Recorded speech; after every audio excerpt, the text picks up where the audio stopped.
taraftan yürekleri dolan Türkmenler hemme taraftan koşunun içine giripdiler. Bir neme wagtdan soň ýene olar tümlenin içine ýitip gitdiler. General Gulabaçov kılıç bilen yaralanypdy. O hemme ýergandi we onun kömekçisine hem kellesinden ok degipdi. Ýene bir az wagtdan soň Türkmenler gaýtadan dopuldylar. Bu gerek olaryň dopulmagy ýalňyşdy. Sebebi ruslar toplary we tüňleri bilen taýýardylar. Netijede Türkmenler ölen ýiten we yaraly köp berdiler.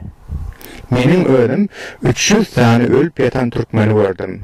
Rus eskerleri yaralı yatan Türkmenlerin böwründen hançar tançýardylar. Men olaryň bu işlerini ýaryp olary kawmak bilen başa gaýdym. Soňra Türkmenler 500 adam ýetkiri berdik diýip elan etdiler. Ruslardan bolsa 40 adam ýetki berilipdi. O gün 26 Julaýda Rus hoşuny gaýtadan herekete başlap, Ilali'nin ilatynyň köpsi özlep bolan sebäpli ilana girmeýän onuň gapdaly bilen aýlanyp geçip gitdi. Türkmenler ýürük atlary bilen ýakyn aralykdan ruslary hemme tarapdan ýerleýärdiler. Olaryň ýaraklary peste bolsa, atlarynyň daýawlygy olara ýardam berýärdi. Türkmenler bir ýerde köprä görünmäýär, şol ýere eglenmeden topa tutulýardy.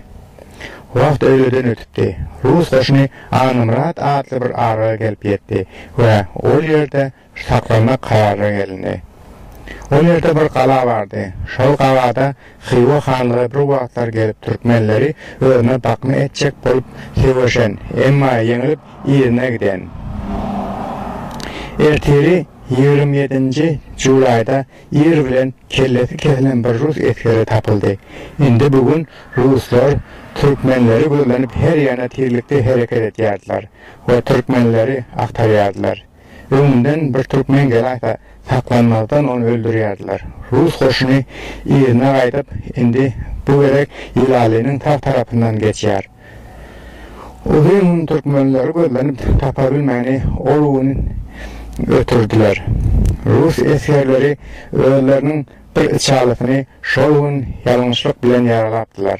Ve bir näçe sagat soň ol yaradan ol içali öldü. 28 Julaý. Ruslar seherden Türkmenler gözlenip başladylar. Gaçyp barýan Türkmenleri bir uly ýap boýnuna tapdylar. Ýap üstünde köprüniň kiçik bolmagy sebäpli Türkmenler onuň geçip ýetişmendiler.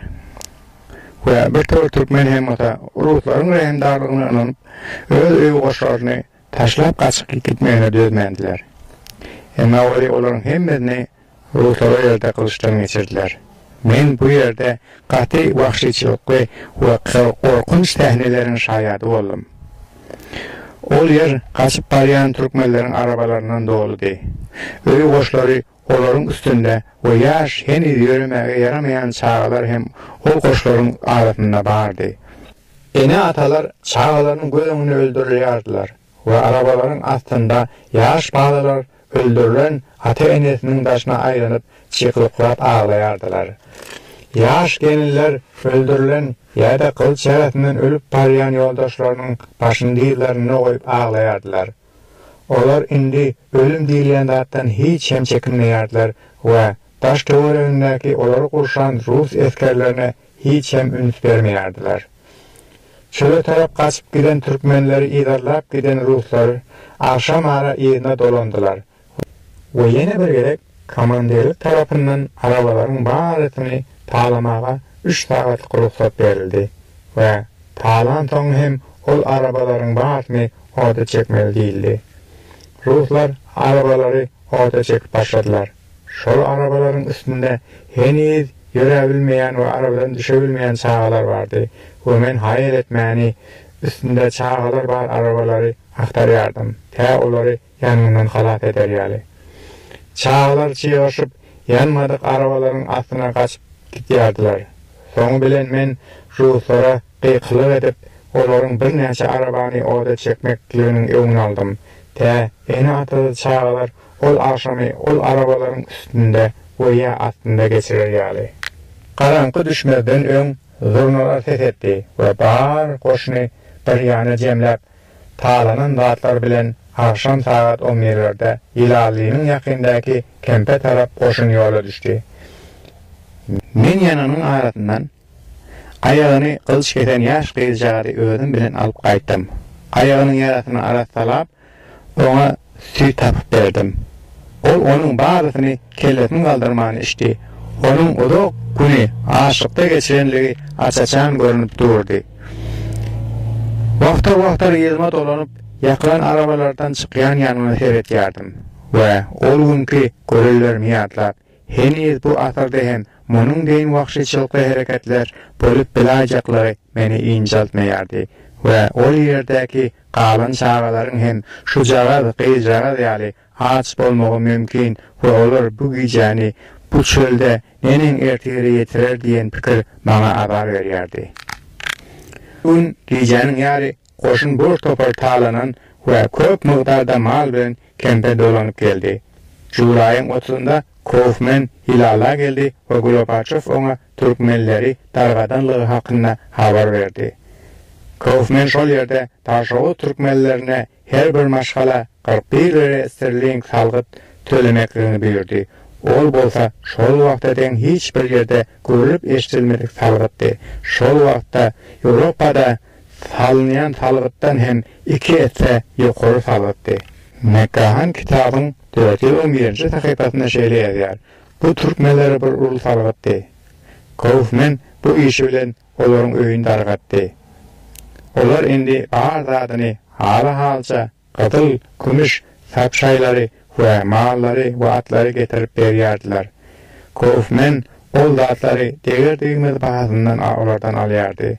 Ofisyerlerden bir komisiya becerilipdi. Olar 10 millap halktan qızıl ve kumuş her kileti 50 rubuldan kabul etiyardılar. İn sonu 20.000 lira sterling yetmedi. Kaufman onun ol tülük miktarını 22.500'e götürüp bir yıl tülük vaxtını iyilecekti. Şunun bilen Ağabey aylarının ortalığında Kaufman Türkmenleri onatça dargatıp zelil edenliğine göz yetiren son Xiva taraf yolu düşüyor. Mekkahan yarısına koşuyor. İri olup gelen vaxtımız Rusların eyle talamağı hakkında fikir etmek hem haberlidi. Ol uruşta Kolonel Skobelev hem bar eken. Şonluk bilen General Kaufman Taşoğlu'dan Hiva taraf iğne dolanmağından bir gece öňü yani Kolonel Skobelev'in yanına 2 tane Türkmen içalatını koşup onu akalı taraf yola salýar.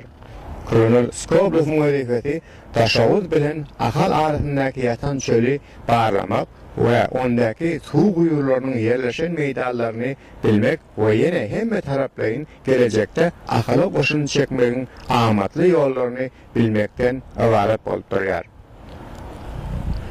Skobelev bolsa akalı hücum etmekliğin amatlı yollarını öğrenip 10 gün sonra Kaufman Xivany terk etmekliğinden 2 gün öňü yani Xiva dolanıp gelýär. Bilişime diyali 8 yıl son 1881 yılda ol generallık derecesine ösüp General Skobelev adı bilen akalı dolanıp gelip müňlerce Türkmenin başına yetýär. Bu yerde hem de ortak aralıkta kalyan toruşundan ibaret. Näme sebepden tetar oşunu General Kaufman'ın baş torluğunda şeyle bir didim doğruluklu uruşu Türkmen'e yönkedi. Eger de biz bu cinayetin anamını çözlesek, General Kaufman Rus koşunun arasında hemme ofisyerlerden yukarı ihtiyarlı edilen ve ona Türkmenleri kırmağının buyruğu ayrı tenlikle yukarıdan gayevana verilen. Ve onu bu buyruğu yerine getirmeklerin emeldarı edilip yola salınan. Rus sezarı Taşoğlu'dan ötürü 1881 yılın 10. janvarında Akalda ve 1916 yılın 10. Desember akşamı Türkmen Tehrada bilelikte 10 milyonlarca Türkmenin başına yeter. Yeni bir taraftan İran şahları ve Pehlevi rejimi şol bürüvde köp Türkmenin başına kesen. Bu kolonyalistlerin iki tarafların cinayetlerinin birinde yatan hakikati anıklap öğrenmek ve halkı şeyle bir gözlüğünü yağdayda kıynamağın sebeplerinin anlamına yetmek bugünkü Türkmen inteligentlerinin vazifelerinden biri olup duruyor. Türkmen halkına kolonyalistler tarafından kalınan şeylet etenler bu halkın içinden Orhan Mehmet Serdar, Cüneyt Han ýaly serdarlaryň dönemegine sebep bolan. Cüneyt Han hem Kaufman'ın baş tutmağında bu telaryň eden zulmüni henüz 11 ýaşynda eýne bilen çeken çağalaryň biri bolan. O hem henüz bekemedik köwretine ağır öýgoşly ýükler, Ruslaryň wahşyçylygyndan gutulmak üçin närik aýaklaryny kırgın çäge çüntirip, Mantyň çölden pena öýlenip gaçyp ona inip ýitip giden çağalaryň biri bolan. Onun çağalıktan çağı kömüründe batıp alıcılara karşı olan çok vatan yörenç olanda şol batıp alıcılara karşı baş götüren kahramanların biri edip yetiştir yani.